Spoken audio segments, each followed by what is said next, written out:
नमस्कार। सातै प्रदेशको ताजा खबरहरूको सङ्गालो प्रदेश समाचारमा स्वागत छ। म सङ्गीता कटुवाल। प्रदेश समाचार सुरु गरौँ अहिलेसम्मका मुख्य समाचारबाट। कोशी सरकार विरुद्धको रेटमा जवाफी बहस सकियो, फैसला आउने तयारी।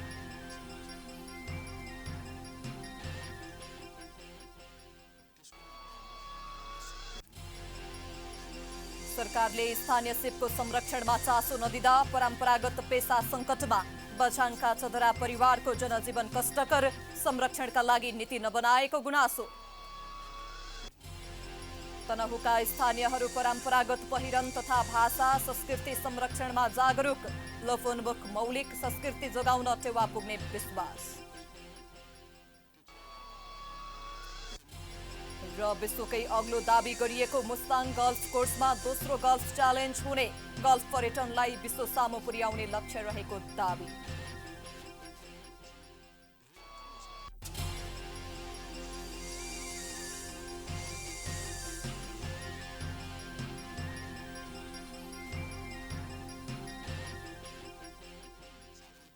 आजको प्रदेश समाचार सुरु गरौँ। कोशी सरकार विरुद्धको रेटमा जवाफी बहस सकिएको सम्बन्धी समाचारबाट। कोशी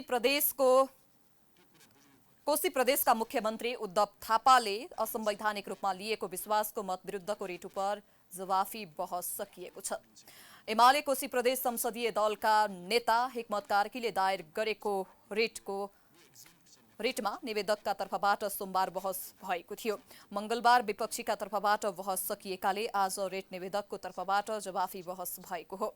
मुद्दाको फैसला गर्ने गरी इजलासले तयारी गरिरहेको छ। सर्वोच्च अदालतका न्यायाधीशहरू सपना प्रधान मल्ल, डाक्टर कुमार चुडाल र नहकुल सुवेदीको पूर्ण इजलासमा सोमबारबाट उक्त मुद्दाको सुनवाई भएको थियो।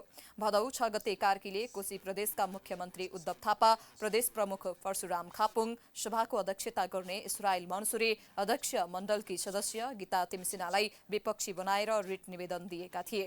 भदौ 4 गते प्रदेश सभाको बैठकको अध्यक्षता गरेका इस्रायल मनसुरीले मत विभाजन सकिएर मत सच्याउने समय समेत अन्त्य भइसकेपछि मतदान गरेका थिए। 93 सदस्य रहेको प्रदेश सभाको बहुमत 47 पुर्याउन 47 सीट आवश्यक पर्छ।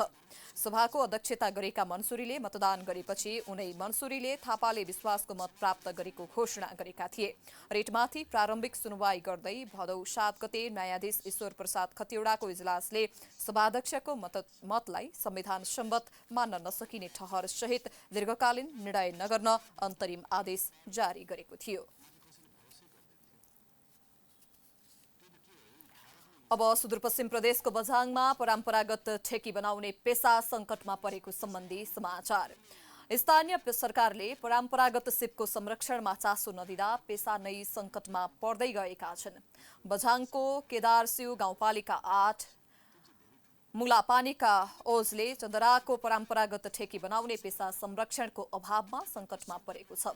पेसा सङ्कटमा परेसँगै उनको परिवारका लागि आमदानीको स्रोत समेत गुम्दै गएको छ। परम्परागत सिपको संरक्षण नहुँदा स्थानीय स्तरमा विभिन्न सामग्री निर्माण गर्ने पेसाहरू सङ्कटमा पर्दै गएका छन्। बझाङको केदारसिउ गाउँपालिका 8 स्थित मुलपानीका चदरा परिवारले वर्षौंदेखि निर्माण गर्दै आएको काठको ठेकी लगायत विभिन्न सामग्री निर्माण गर्ने पेसा सङ्कटमा परेको हो। 16 जना परिवार रहेको चदरा परिवारको आमदानीको स्रोत नै काठको ठेकी निर्माण गर्ने र बिक्री वितरण गर्नु हो। तर पछिल्लो समय आधुनिकतासँगै पुराना पेसा संरक्षण नहुँदा चदरा परिवारमा घर चलाउन समस्या हुँदै गएको छ। परापूर्व कालदेखि नै गर्दै आएको काठको ठेकी कोर्ने पेसाले समाजमा छुट्टै महत्त्व दिने भए पनि काठको ठेकी कोर्ने पेसालाई दैनिक ज्याला मजदुरीको रूपमा व्यवस्थापन नहुँदा खलिया प्रथाकै रूपमा काम गर्ने गराउने कार्यले कम आमदानी हुने गरेको छ। अहिले पनि खलिया प्रथाकै रूपमा काम गर्दा वर्षभरि खाना र छोराछोरीको लालन पालनसँगै शिक्षा दीक्षामा अभाव हुने गरेको चदरा परिवारको गुनासो छ। यो अब रिजिमुले यसै आनेर ठिन्ना आनेर हामीले पुरै दिएर मानु मुटो मागेर खाएको अहिलेसम्म त्यही भएर हामीले छाडेको छैन सर। अब यहीको लागि केही न केही व्यवसाय अरे दियो भने हामीलाई राम्रो हुन्थ्यो सर। अहिलेसम्म अब खासै हामीले कसैले भनेको नै अब यो पनि गरेको नि अब वडामा हाम्रै गाउँको मान्छेलाई त भनेको टिमी त देऊ भन्न हामीले हुन्छ भन्यो अब हुँदैन त भनेन त्यस्तै भयो। बाउबाजेले गर्दै आएको काम भएकोले आफूले गर्ने गरेको भए पनि यस व्यवसायका लागि कुनै निकायबाट साथ सहयोग र संरक्षणमा चासो नहुँदा खलिया प्रथामा आश्रित हुनु परेको चौधारा परिवारको गुनासो छ।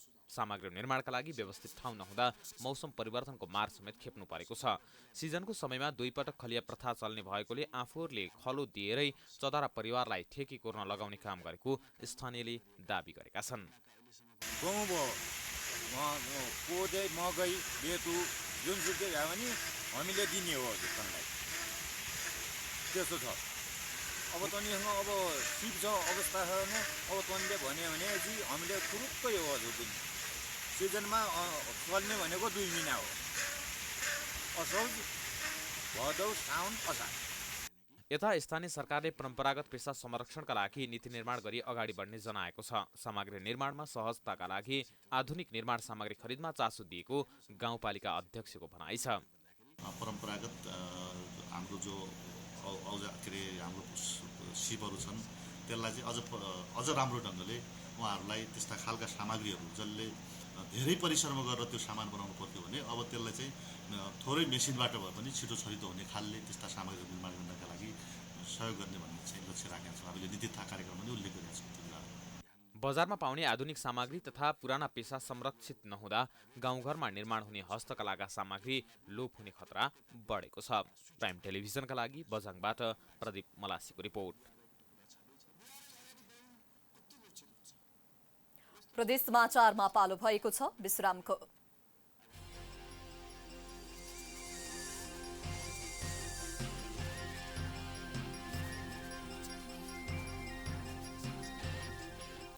विश्रामपछि स्वागत छ। अब कोशी प्रदेशको धरानमा ग्यास सिलिन्डर पड्किएको सम्बन्धी समाचार। ग्यास सिलिन्डर पड्किँदा सुनसरीको धरान स्थित एक घरमा आग लागि भएको छ। धरान उपमहानगर 15 बाँझगरा स्थित एक घरमा ग्यास सिलिन्डर पड्किँदा घर जलेर पूर्ण रूपमा नष्ट भएको छ। आफन्त भेला भएर दरखाने तयारी भइरहेको बेला ग्यास सिलिन्डर अचानक पड्किएको थियो। आगलागीबाट घर पूर्ण रूपमा नष्ट भएको घर धनी सीता धितालले बताइन्। आग लागेपछि धरानबाट गएका 3वटा दमकलको सहयोगमा आगो निभाइएको थियो। सानो बाटो भएपछि एकसाथ 3वटै दमकल प्रयोग गर्न नसक्दा आगो निभाउन समस्या भएको थियो। घर धनीका अनुसार गरगहना, नगद र अन्य महत्त्वपूर्ण सामान सहित लाखौंको धनमाल नष्ट भएको छ। कुन कम्पनीको ग्यास र कसरी पड्कियो भन्ने खुलेको छैन।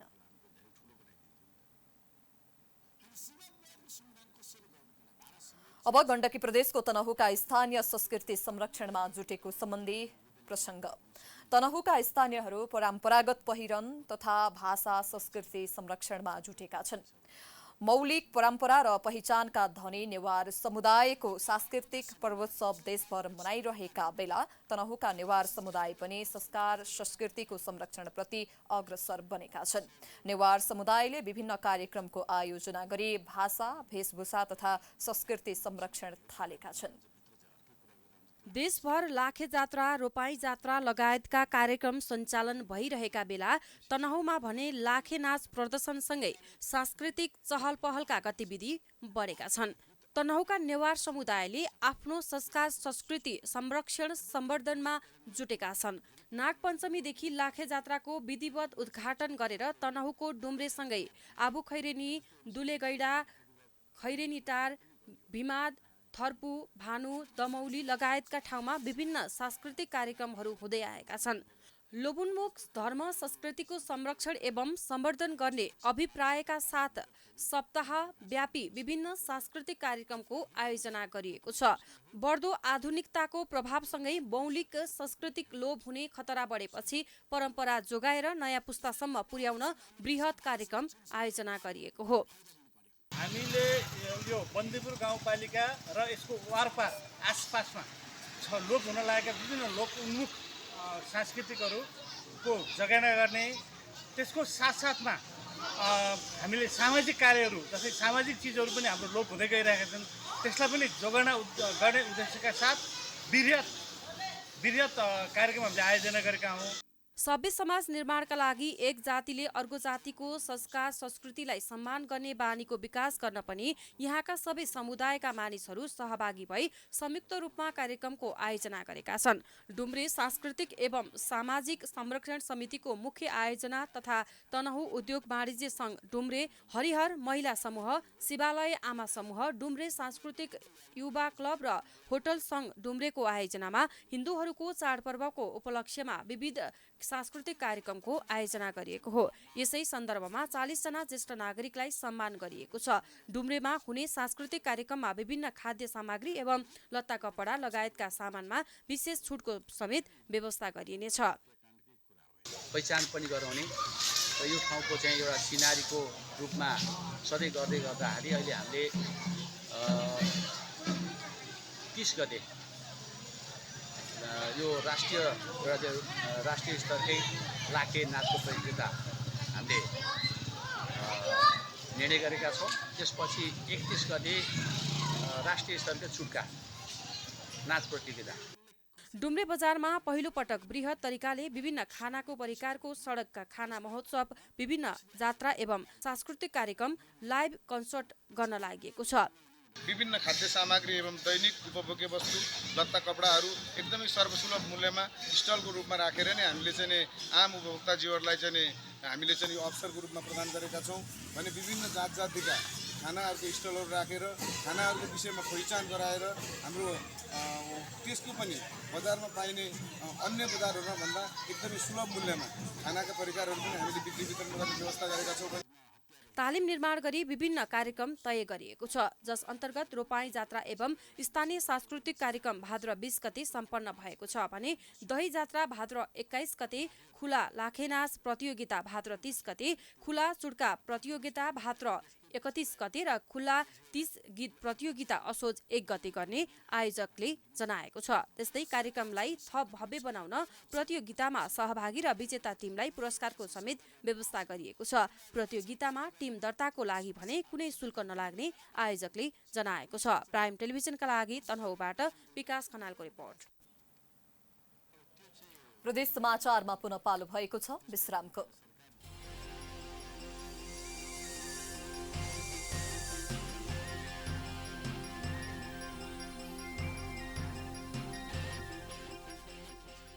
विश्रामपछि स्वागत छ। अब लुम्बिनी विकास कोषका उपाध्यक्ष ल्यार्का लामाको भनाई सम्बन्धी समाचार।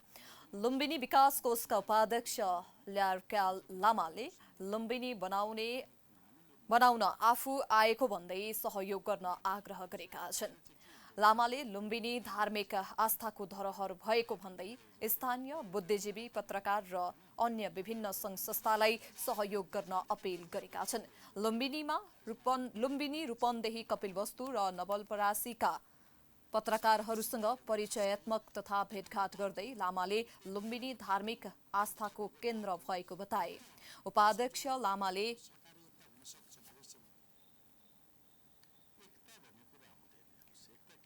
माया देवीको कसम खाएर लुम्बिनीमा लिन होइन दिन आएको बताए। उनले लुम्बिनीको गुरु योजना आफ्नो हुनुपर्ने र हामीले वाणिज्य सोच्ने सबै जति हामीले चाहे यो जुन 21औं शताब्दीमा हामी छौँ र जति हामीले गर्नुपर्ने पुरा भएको हो र भन्ने चाहिँ सोध्यो भने त्यो चाहिँ होइन, यो पकाइ पनि होइन। त्यस कारणले म भर्खर यहाँ आउँदैछु, मैले पनि बुझ्दैछु। उनले लुम्बिनी गुरु योजनाका सम्बन्धमा र कोषको कामका बारेमा विभिन्न प्रश्न र गुनासाहरू उठेको बताउँदै त्यसलाई सम्बोधन गरेर अगाडि बढ्ने बताए। त्यस्तै लामाले विश्वका विभिन्न मुलुकबाट लुम्बिनी आउन चाहनेहरूलाई अनुकूल वातावरण बनाउने दावी गरे।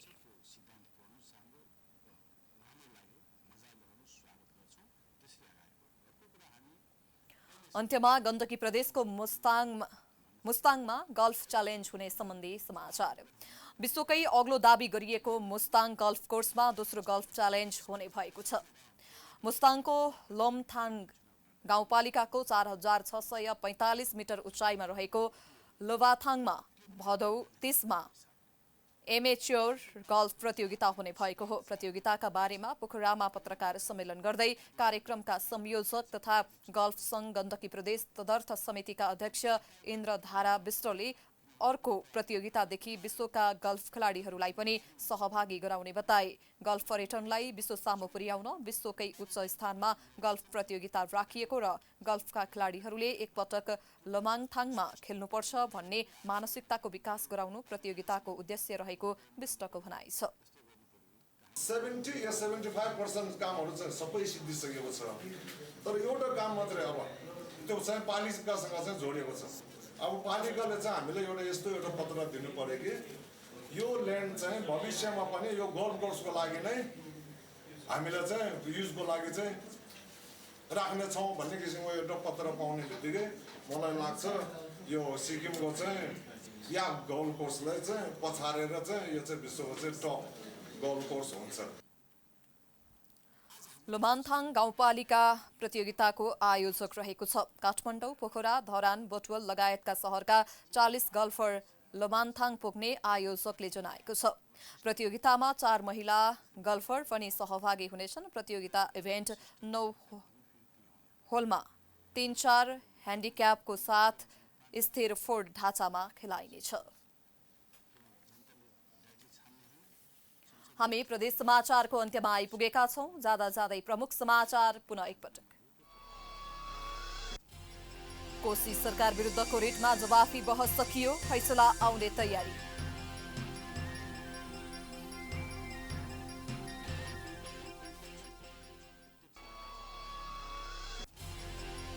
सरकारले स्थानीय सिपको संरक्षणमा चासो नदिँदा परम्परागत पेसा सङ्कटमा। बझाङका चदरा परिवारको जनजीवन कष्टकर, संरक्षणका लागि नीति नबनाएको गुनासो। तनहुका स्थानीयहरू परम्परागत पहिरन तथा भाषा संस्कृति संरक्षणमा जागरुक। लफुन्मुख मौलिक संस्कृति जोगाउन टेवा पुग्ने विश्वास।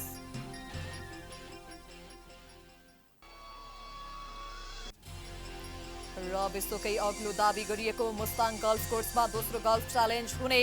गल्फ पर्यटनलाई विश्व सामु पुर्याउने लक्ष्य रहेको दावी।